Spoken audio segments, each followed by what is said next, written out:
ရာဂဒေါသမောဟမိတွေလောင်တဲ့ပုဂ္ဂိုလ်ဟာအဲ့ဒီမိတွေက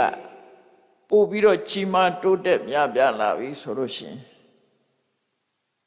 ဥပမာရာဂကလည်းပဲလောင်မှုကအားကောင်းလာတယ်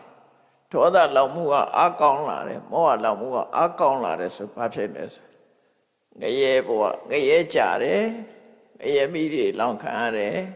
ငရဲဒုက္ခတွေခံရတယ်တိရိစ္ဆာန်ယောနိတိရိစ္ဆာန်ဘဝရောက်သွားတယ်အဲ့မှာစဉ်းစားကြည့်ငရဲဆိုတာကြတော့ချမ်းသာတဲ့အချိန်လေးကတစ်စက်မှမရှိတာငရဲနော်နိအယနိရယဆိုတာနိအယအယဆိုတာချမ်းသာဒုက္ခနိဆိုတာကင်းနေတယ်ငရဲဘဝဆိုတာတစ်စက်လေးမှချမ်းသာဒုက္ခမရှိတဲ့နေရာချမ်းသာဒုက္ခကင်းကွာနေတဲ့နေရာနိရယတိရိစ္ဆာန်ကြတော့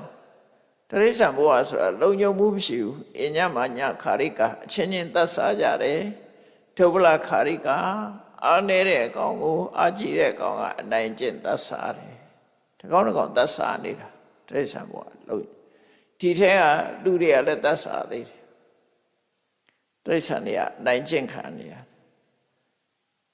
အဲ့တော့ဒီဒုက္ခကြီးတွေနဲ့ကြုံတွေ့ရတာပဲအဲ့ဒါဘယ်သူကြောင့်တွေ့တာတုံးဆိုမိလောင်ခံထားရလို့တွေ့တာနော်ရာဂဒေါသမောဟမိဆိုတာမသိလို့ဖြစ်တယ်အတုရံပိဋိဝိတယံအတုရကာယနော်ပြီးတော့ပြိတ္တာအတုရကေဆိုမတောက်ပါတဲ့ဘဝအတုရကာယဆိုတာတောက်ပါမှုမရှိတဲ့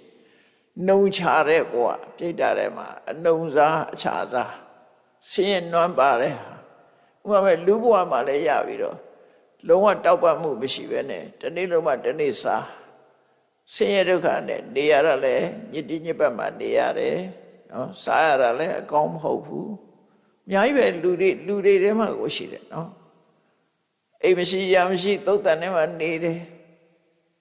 သူများကြွေးတာပေးတာလေးစားနေရတယ်တော့အဲ့ဒါမျိုးတွေလူထဲမှာလည်းပဲဘုံကမရှိတော့ဘူးဆိုလို့ရှိရင်လို့ဖြစ်တယ်အဲ့တော့ပြိတ္တာဘဝအတုရကေဘဝအမုဒ္ဒပါရပဏနာမိလောင်ခံလိုက်ရတဲ့ပုဂ္ဂိုလ်ဟာမိကိုမငြိမ့်တတ်နိုင်ဘူးဆိုလို့ရှိရင်ငရဲကြတယ်ငရဲလည်းမလွတ်နိုင်ဘူးတိရိစ္ဆာန်ဘဝရောက်တယ်မလွတ်နိုင်ဘူးတိရိစ္ဆာန်ဘဝမြတ်ဘလောက်ကြောက်စရာကောင်းလို့ဆိုစဉ်းစားကြည့်ပါနော်ကိုသိတဲ့တိရိစ္ဆာန်ပဲကြည့်မသိတဲ့တိရိစ္ဆာန်တွေအများကြီးပဲကိုတွေ့နေတဲ့တိရိစ္ဆာန်တွေကြည့်လူတွေစားနေတဲ့ချက်တွေချက်သားစားနေကြအဲ့တော့ချက်ဘဝတောင်မရောက်လိုက်ဖ ೇನೆ ဥဘဝတည်းပဲတနေ့ကိုနဲတာမဟုတ်ဘူးဥထဲမှာလည်းပဲအသက်ရှိတယ်လေအသက်ရှိလို့ဒါမပုတ်တာအသက်မရှိရင်ပုတ်သွားမှာပဲဒါအသက်ဝင်နေပြီအဲ့တော့ဒီကောင်ဟာကျက်ဘဝတောင်မရောက်လိုက်ဘူးဥဘဝနဲ့ပဲသိသွားတယ်ငါဆိုလို့ရှိရင်ငါမိခင်တကောင်ကဥပအောင်မလို့ဥချီလိုက်ပဲဆိုရင်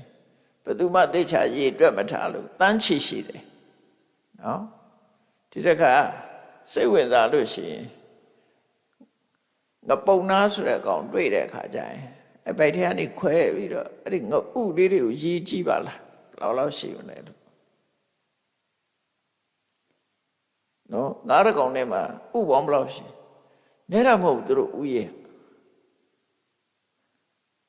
အဲ့တော့ငါးတောင်မဖြစ်လိုက်ရပဲနဲ့လောကကြီးမှာသူကသိသွားရတယ်အဲ့လိုဘဝတွေကအများကြီးဖြတ်တန်းနေကြတယ်နော်အကောင်းတောင်မဖြစ်လိုက်ဘူးမျက်စိတောင်မပေါ်သေးလို့လောကကြီးကိုတွေ့တော့မတွေ့လေရအဲ့တော့ငါးတွေကြက်တွေသာလားလို့ဆိုမဟုတ်ဘူးလူတွေထဲမှာလည်းပဲလူဘဝကိုမတွေ့လေရတဲ့လူတွေအများကြီးရှိတယ်အဲ့ဒီမှာဆေးပညာရှင်တွေပြောတာရှိတယ်မိခင်ရဲ့ဝမ်းထဲမှာသတိတဲပြီးပြတ်သွားတာတွေအများကြီးရှိတယ်တန်းချီရှိတယ်နော်အဲ့တန်းချီတဲ့ထဲအမှလူစားတဦးလောက်ဖြစ်လာအောင်မြင်လာတာတစ်ခုပဲရှိတယ်မအောင်မြင်လို့ပျက်စီးသွားတာတွေအများကြီးအဲ့ဒါသေသွားတာပဲလေ တိဘဝမှာပဲသိဆုံးသွားတာကလလရေကြီးဆိုတဲ့အဆင့်မှာပဲသိသွားတဲ့လူတွေအများကြီးပဲအဲ့ဒါတွေကြတော့ကြည့်မယ်ဆိုရင်အမှောင်တွေကလာပြီးအမှောင်ထဲမှာပဲဖြတ်တန်းသွားရတယ်လူတော်ဖြစ်လိုက်ရအဲ့လိုတန်တရားထဲမှာခီးသွားနေတဲ့တတ္တဝါတွေအများကြီးပဲကြက်တောင်မဖြစ်လိုက်ဘူးဥဘွားမှာသေးတယ်ငါးတောင်မဖြစ်လိုက်ဘူးဥဘွားမှာသေးတယ်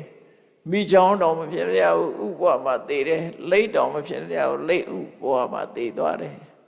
ဘဝစိတ်တောင်မဖြစ်ရသေးဘူးဥဘွားမှာသေးသွားတယ်အများကြီးပဲအကုန်လုံးနော်ကဲဦးကျက်ဦးတွေအကုန်ကြည့်လိုက်